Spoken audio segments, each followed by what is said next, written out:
Right then, Peter Coppinger and Dan Mackey, how are you lads? How are you doing? We're very good. Good to have you here, thanks very much for coming in. Cheers. To the uninitiated, of which there's probably about 3 left in Cork. Dan, what does Teamwork do? So Teamwork is an online application. We actually have 3 applications. We've got a project management application, we've got a help desk application, we've got a chat application. Our ultimate goal is to build a suite of applications that any small business can use to run their business. So doing what? How do you make businesses flow more smoothly?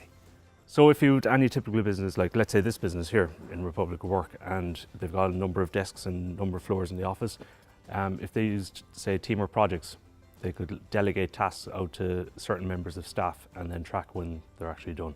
So it kind of helps the collaboration inside the business. Now, you guys were working together. You were consultants, wasn't it? You've known each other how long, Peter? Too long, since college, which we started the business just on 10 years ago now, coming up on 4th October. Well, actually, we started Teamwork Projects 10 years ago. Before that, we had a consultancy for another 4 years before that, say. I'd say, well, we're 18 years married this year. Yeah, that's it. I was going to say, you were being optimistic with the 10. I knew it was longer than that. 10 with the actual product, but yeah, my wife does refer to Dan as my work wife. It's your work wife. And it's good you're still talking, which is, a lot of people after 18 years of marriage couldn't say that. So tell me about where the idea came for Teamwork, first of all. How did you say, right, we are consultants and we are successful, but I think we can get something better? I suppose there's a backstory there, really, as to how we started Teamwork Projects. When we met in college, I did computer applications in CIT and Peter did as well. And when I went there, Peter was the only guy that I met out in college who had an interest in computers as well. So we kind of hit it off inside in the labs. After that, we set up the consultancy and we're making bespoke apps for bigger companies around Cork. And this is a long time ago. Apps would have been very, very new at that. 1999 was when we started. Started Digital Crew in 1999. Yeah. So look, we struggled along as a consultancy for a couple of years. Started with websites, graduated to e-commerce websites, graduated from e-commerce websites to kind of database-backed applications for companies. Got a small project with Pfizer that led to more projects. We always did a great job. We always had a really strong focus on customer satisfaction. We had a few false starts with making products over the years. We tried this thing called Teamwork CRM, didn't really go anywhere. We had this CF tag store where we sold small software components to developers. And I'd say over 3 or 4 years we made about 100,000, but it wasn't enough to kind of sustain the business, and it wasn't going to get much bigger than that. So tell me about the eureka moment, because there was one. So this is it. So we got to the point where our consultancy got so busy that our system of managing the projects, which was a whiteboard in the corner of the office with all our projects scribbled on it and all the invoices we needed to send and everything, just wasn't going to cut it anymore. Yeah, so at that stage then, we were so busy and there was only a couple of us, we're totally unorganized guys. So the whiteboard was overflowing. So we said, look, we better do something about this. You weren't getting paid, presumably, if there was invoices you weren't sending out. So that should well, that was half up. it. We weren't actually invoicing for the work we were doing as well, which was a major thing. So we went out and we looked at applications out there, the current leader at the time, and we were kind of going, Jesus, how is this so big? It's lacking basic functionality that we need. And because we spent years making these applications ourselves and being typical developers, we said, oh, we could do better. Yeah. So we did. We started. So you came up with Teamwork. Now, I'll come to the product and where you guys are now, but you were Teamwork a long time before you were teamwork.com. We were, right? And there's a great yarn behind that, and I need you to tell me what it is. Which was you, wasn't it? So it was me. So when we launched, we were 2 typical developers. We knew nothing about marketing, nothing about sales, nothing about business development, positioning statements, any of this. And we were lucky. We put the product out there on, I think, October 4th, 2007. We launched the product. Gave it 12 at night, yeah. Gave each other a high five and we went home to bed. And we were listed maybe on page 20 of Google if you search project management. And somehow somebody found us, and in our first month we made, I think it was $191 in our first month. And we used to have Homer Simpson. You weren't high-fiving after the $191. We actually were. We were delighted. In one way disappointed. It validated the idea that somebody was willing to pay for it. Yeah. And Homer Simpson used to echo around the office, pizza money whenever we'd get a sale. And then after a few months, pizza money was kind of happening a couple of times a day. And then a few months later, pizza money was happening every hour. And it was, you got to remember now, it's something we're kind of only working on inside. We're still doing our consultancy Monday to Friday, and we're working on this at the weekends. So if we were working around 24/7, around 7 days a week.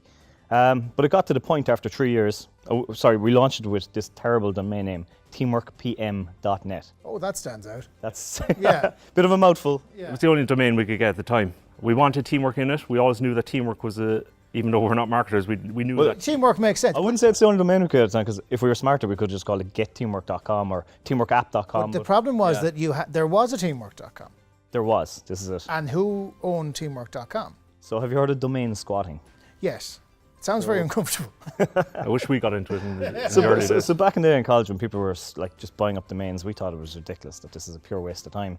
And then a few years later, we ended up buying one of these domain names for a serious sum of money. So what happened was, we kept reaching out to this guy who owned teamwork.com, and he kept firing us back emails saying, with a link to this website, saying that domains like teamwork.com typically sell for $20 million. So insure.com had just gone for 18 million, pets.com was 17 million, sex.com was 16 million, and so on. And when we reached out to this guy, he wanted 20 million for the domain name. So we forgot about it for a few years. Amazingly, you didn't take him up on his kind offer of 20 million, yeah. So then I tried him as well. And I also tried the alternative. So who's the more impulsive of the two of you, just out of curiosity? I think you would be more impulsive. Because that plays into this. So you tried him, and how much did you get him down to? 10 million, I think it was. Okay, so it stood at 10 million. You wanted teamwork.com, and you made a terrible mistake of we'd forget about it again, you know. You'd shoot him off a random email every now and again, and then he wouldn't reply to half the emails, and forgot about it again. And then just one day I was in the pub, and I was just having a good think about the business, thinking, we've got a really strong product, but our marketing is terrible. Yeah. And if we could just crack the teamwork.com thing, we just a gut feeling that it would really help us kind of get to the next level. Our existing customers were telling us as well that it was predominantly US-based customers, and they were telling us that they can't promote it to colleagues because they can't remember teamworkpm.net. Yeah. So you decided one fateful evening. So one fateful evening, I was actually in a pub not too far from here, the Brogue at the time, and the person who was with me had just gone off to the bathroom, and I had a minute, and I just thought, I'll chance him again. And I shot him an email, and I said, final offer, $50,000 for teamwork.com. I thought, just chance my arm, maybe, might happen. And he replied back to me straight away saying, same lowball offer. And I was like, for the love of God, will you just give me a realistic figure? And he shot back straight away, I'd consider $675,000. That's a bit random. And I hesitated for about 5 seconds. Yeah. And I replied back, sold. And then it took me 2 days to work up the courage to even broach the subject with Dan. So, Dan, what went through your mind when you realised that your business partner or your work wife had committed $675,000 to a domain name? Well, seeing as it was every penny in the bank at the time, I said, right, there goes my new car. But when we looked at it, it was the right thing to do. Even though it was impulsive, we always wanted it. And to be honest, $675,000 at the time was a bargain. Tell me about the difference it made. Because from a pure marketing point of view, again, .pm.net, that's going to be gone out of my head in a minute. Teamwork.com, I'm going, yeah, I can remember that. What difference did it make to your sales? Sales just hockey sticked. It just went straight up. And it's like if I emailed you in the morning and I said, Jonathan, would you like to use Teamwork? And the email address is dan@teamworkpm.net, you just go, yeah, whatever. When you see teamwork.com, it gives a certain gravity to that email, you know. So you had the hockey stick, which is a great way of describing how sales can go up. You were a Cork-based company, looking to do things that were being done not traditionally in Cork, traditionally off the west coast of the United States. So how did you manage to build that profile, build that company while based on an island on the periphery of Europe? This is the beauty of SaaS and the beauty of the internet, is that you could be based in Albania and you can sell to the entire world. And if you think about it, a company in Boston has the same opportunity as we have, really. They might have access to a little bit more talent, but as our profile raises, that's actually becoming less of a problem. We put it out there on the web, we chanced our arm, and it just worked for us. I mean, we live in an age where you can learn everything you need to learn online without even going to college, and anyone, anywhere, with access to the internet can build powerful tools that can help have a huge impact on the world. How old are you guys? How old are you, Dan? I'm 38. It's very personal. 38. Peter, you're not a woman, you can tell me. I'm a month older than Dan, I hate to say it. So you're both 38. We're not too far removed from a generation where the only solution would have been when we were in your 20s is to leave. and we were just after going through a situation where for another generation the only option was to leave. You guys are now trying to bring jobs back. Does that feel weird? Does it feel weird that you've created a company that's creating employment and is going in the one direction that you can say to a generation of young people, do you know what? There's hope here. There's a reason why you should stay. I wouldn't say it feels weird at all. I'd say it feels great. It's a huge. It does feel great. Yeah. You know, we're very proud when we look. You know, when we look at our building now and our name is on the building. That alone, you come to work and it feels really good. It's satisfying as well when we get school tours in, and you know, you get a bunch of 30 kids, and I think the youngest we had, they were around 10 or 11, were they? Yeah. And they were asking good questions, and they were asking, how do we get there? And you know, it was nice to see that it wasn't all the boys asking the questions either. You know, it was mixed, and that's great to see these days, because when we're younger, when we're getting into this game first, computers, technology, science, it was very male dominated, and now it's good to see that. Like when we were very young, I would have always have thought that we were going to probably immigrate and, you know, start our career in the United States is what I always assumed I was going to do. And then the web happened, and the web changed everything. The web is this huge leveling playing field, and it doesn't really matter that we're an island nation, the edge of Europe, as long as we have a fast interconnection, we can compete with the world. Yeah. Our customers don't care where we're based. They actually our customers look for the quality in the software. Yeah. They look for our passion in customer support. Now, the Irish slant does help us with our US customers. They're like a brogue. They do. They do like a brogue. They like We the can have crack good as well, and then conversations we're with down them, to you know? earth. Yeah. Our support isn't very robotic. You can have a bit of a laugh at them. You know? Give me the numbers, lads. Yeah. How are sales doing? Customers? So sales are great. This year we're hoping to finish up around the 18 million mark. So we added a sales team, I think 2 years ago now. It was worth it by the sound of it. So a bit of a backstory there. So when we changed to the teamwork.com domain name, it gave us that one word, instant credibility. And one day out of the blue, we got a phone call from Walt Disney telling us that they'd been using our product. I'm sad now. He's been dead a few years. Wasn't him himself. One of Walt's close friends. For one of the lead people in WDI, Walt Disney Imagineering Group, who make all the theme parks in America, and they've been using Teamwork in stealth for 2 years. I think it just started with a small team there, and it kind of grew internally in the company. And once we kind of switched to teamwork.com, it allowed us to land a bigger customer like that, you know. So they became our first enterprise customer. Then we experimented with adding a salesperson. One salesperson single-handedly, after 9 months, added 700,000 annual recurring revenue to the business. We kind of realized that we need a sales team, that this is a huge opportunity for us. And since then, we're now up to 18 salespeople. A lot of them are kind of only recently hired, and it's all responding to the inbound sales. We haven't even started to go outbound yet. And yeah, this year they're going to add 2 million additional annual recurring revenue to the bottom line. That's huge, absolutely huge. And your client list, you mentioned Disney, there's others in there. Who else have you got? Yeah, we've got Spotify, eBay. There are many big companies, and that's another thing that we're proud of. Microsoft, there's loads. When we look at these brands that are using Team Project, something that we created, and like we're used to using these. When Coca-Cola signed up and used it, like that's epic. We also have a load of charities and non-profits all around the world using us, and we either give them discounts or we give them completely free accounts. Yeah, and it's great to hear from them as well. Like the Irish Guide Dogs now, they use us a lot, and they find it good, a benefit to their organisation. It's great to hear that. Tell me where it goes, because from two lads working together with a whiteboard that they couldn't manage, to building a company that has 18 million euro in sales.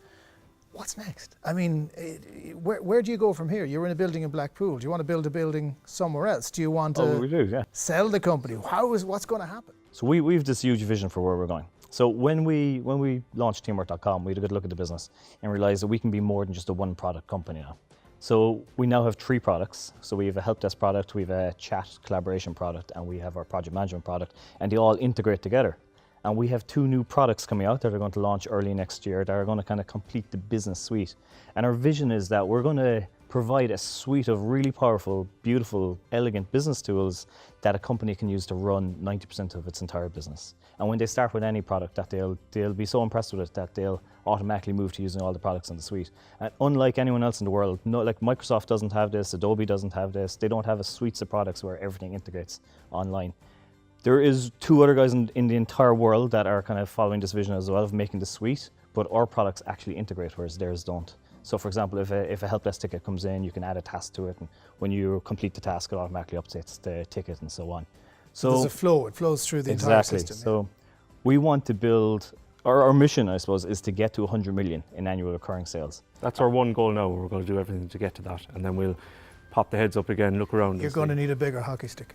We will, we will. But you know what Peter outlined there, our vision for the product suite, that came about as well from having teamwork.com. That gave us a platform to be able to verge into other markets. Well, it gives you the old maxim of fortune favours the brave.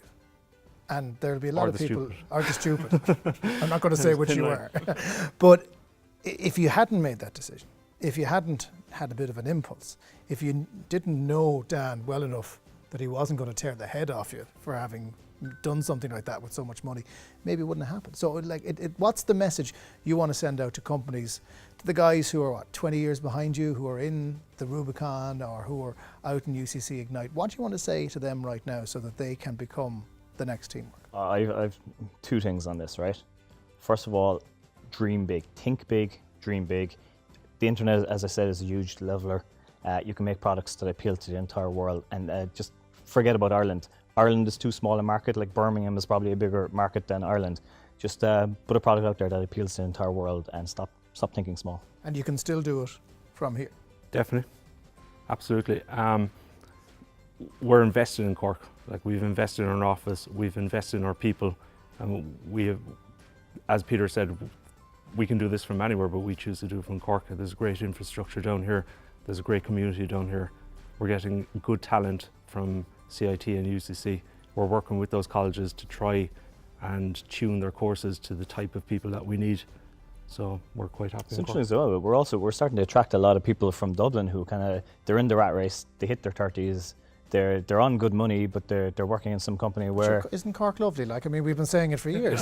But that's the thing, so it actually is working for us that we're getting the message out there that, look, you hit your 30s, you want to buy a house, you want to settle down, whatever, your money's not going to go far in Dublin. Come to Cork, we're going to give you the same wages, your money's going to go further, you're going to get to work in cutting edge technology, which is always a fear from moving to the country.